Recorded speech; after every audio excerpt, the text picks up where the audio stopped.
투자 자산 선호파.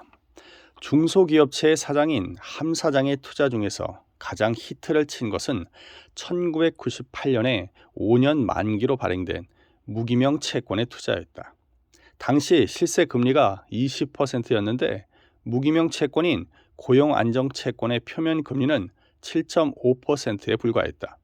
상식적으로 이런 상품은 팔리지 않는 것이 정상이다. 자금 출처를 묻지 않는다는 조건을 내걸었지만 판매는 부진했던 것으로 기억한다.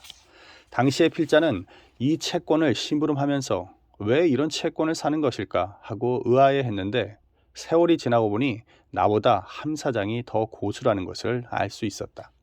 당시에는 정말 투자할 가치가 없는 채권이었는데 지금은 엄청난 고수익을 올린 채권으로 둔갑이 된 것이다. 무엇보다도 이 채권의 경우에는 증여세가 면제되기 때문에 최근에 증여세 포괄주의 방침에도 한 걸음 비켜 서 있다. 현재 함 사장은 가급적 모험을 하지 않는 안전주의로 투자 자산을 관리하고 있다. 주로 아파트와 같이 황금성이 보장된 부동산에 투자를 하는데 투자 자산의 규모에 비하면 크지 않은 편이다. 또한 함 사장은 투자 자산과 유동 자산에 대한 구분이 뚜렷해서 유동 자산은 철저하게 은행을 이용한다. IMF 전에도 대부분의 자산가들이 선호하던 단자사와 종금사도 거래하지 않았다. 다만 IMF 전에는 여러 은행에 분산했던 자금을 지금은 모두 우량은행으로 돌려놓았고 시티은행과 같은 외국계 은행에도 상당 부분 예금을 해놓고 있다. 유동자산 선호파. 방배동에 살고 있는 정 박사는 의과대학 교수로 근무하고 있다. 거주하고 있는 아파트 외에 대부분의 자금을 유동성 자산으로 보유하고 있다. 대부분을 은행의 후순위채와 MMDA 외화 예금에 투자하고 있다. 매사를 돌다리도 두들겨보고 건너가는 스타일이다. 증권회사 직원의 권유로 MMF에도 많은 돈을 넣어두었으나 SK글로벌로 인한 환매 제한 등으로 MMF에 대한 불신이 생겨버렸다. 그래서 MMF보다 수익은 좀 덜하지만 안전한 은행에 MMDA로 모두 옮겨놓았다. 일부는 환매 조건부 채권인 RP에도 예금을 해놓았다.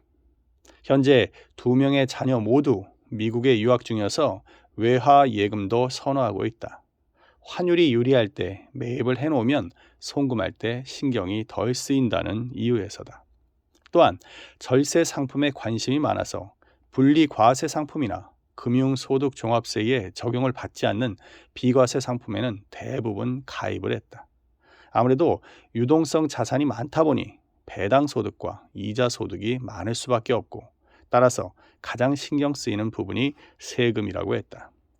주식에 투자하고 있는 부분은 근로자 주식 저축, 장기증권 저축과 같은 세액공제가 되는 상품에만 투자하고 있다. 또한 보유 종목도 삼성전자 한 종목으로만 국한하고 있다. 주식 투자를 몇 번 해보았지만 삼성전자만한 주식이 없다는 생각 때문이다. 정 박사의 자산 운용의 가장 큰 특징은 대부분의 자산가들이 선호하는 부동산이 없다는 점이다. 물론 아파트가 한 채 있기는 하지만 주거용으로 있는 것이고 투자 목적의 부동산은 없다. 그 이유는 독특하다. 정 박사의 집안은 북한에서 지주 계급이었다고 한다. 해방 후 북쪽에서 인민공화국이 창설되고 연이은 토지개혁으로 그 많던 토지를 모두 몰수당한 아픈 기억을 가지고 있었다. 그래서 그런지 부동산에는 거의 투자를 하지 않는다. 또한 외화 예금을 필요 이상으로 많이 가지고 있는 것도 만일의 사태에 대비한 것이 아닐까 하고 추측해 본다.